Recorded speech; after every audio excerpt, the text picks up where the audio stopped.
ఇవాళ అందుబాటులోకి మన ప్రభుత్వం ఇందిరమ్మ ఇండ్లు తీసుకొచ్చింది. మిత్రులారా, ఇవాళ ఆలోచన చేయండి. ప్రభుత్వం వచ్చి 92 రోజులైంది.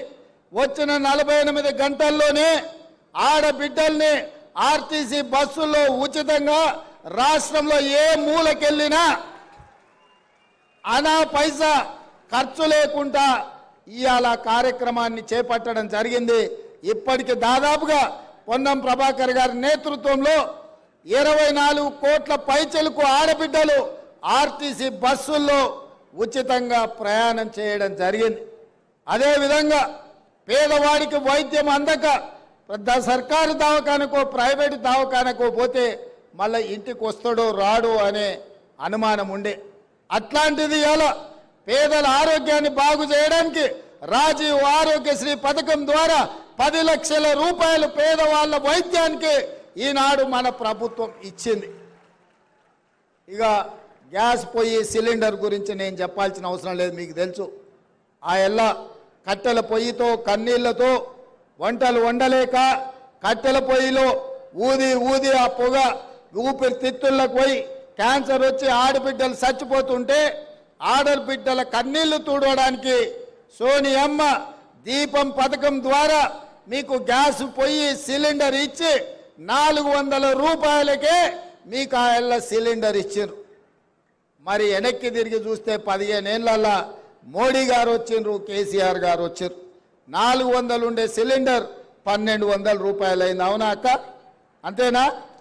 కేసీఆర్ మోడీ ఏం చేసిరా అంటే 400 ఉన్న సిలిండర్ 1200 చేశారు.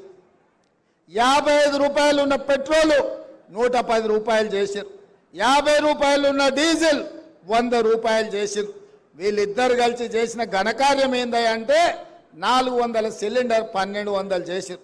అందుకే ఎన్నికలప్పుడు స్పష్టంగా మళ్ళీ గ్యాస్ పొయ్యి సిలిండర్ అటక మీద పెట్టి కట్టెల పొయ్యికి వెళ్తున్న మా ఆడబిడ్డల్ని ఆదుకోవాలని కట్టెల పొయ్యి వద్దు 500 రూపాయలకే ఆడబిడ్డలకు సిలిండర్ ఇస్తామని మాట ఇచ్చి ఇవాళ ఆ కార్యక్రమాన్ని కూడా పెద్ద ఎత్తున మనం ప్రారంభించుకున్నాం. అదేవిధంగా వ్యవసాయానికే ఉచిత కరెంటు ఉన్నది. భూమి లేనోళ్లకు మరి కష్టాలు లేవా? మీరెందుకు వాళ్ళ గురించి ఆలోచన చేస్తలేరు అని బట్టి విక్రమార్క గారు ఆదిలాబాద్ నుంచి ఖమ్మం వరకు పాదయాత్ర చేసినప్పుడు పేదోళ్ళు వారి దృష్టికి తీసుకొచ్చారు. నేను కూడా ఈ భద్రాచలానికి వచ్చి పాదయాత్ర చేసిన, ఇల్లందులో చేసిన, ఈ ప్రాంతానికి వచ్చినప్పుడు పేదలు మాకు గుర్తు చేసిండ్రు. అయ్యా, భూమి ఉంటేనే ఉచిత కరెంటు అంటారు, మరి మా ఇంటి కరెంటు బిల్లులు మేము కట్టలేకపోతున్నామన్నారు. అందుకే ఆలోచన చేసి ప్రతి పేదవాడి ఇంటికి 200 యూనిట్లు ఉచితంగా కరెంటు ఇచ్చి మీరు టీవీ పెట్టుకున్నా, మీరు ఫ్యాన్ వేసుకున్నా, మీ ఇంట్లో ట్యూబ్ లైట్ పెట్టుకున్నా కరెంటు బిల్లు కట్టాల్సిన పని లేదు. మా ఆడబిడ్డలు రూపాయి కూడబెట్టి కరెంటు బిల్లు కట్టాల్సిన అవసరం లేదు అని చెప్పి ఇవాళ 200 యూనిట్ల వరకు ఉచితంగా పేదల ఇంటికి కరెంటు ఇచ్చి మీ ఇళ్లలో వెలుగులు నింపాలన్న ఆలోచన ఈ ఇందిరమ్మ రాజ్యంలో కాంగ్రెస్ ప్రభుత్వం చేస్తున్నది.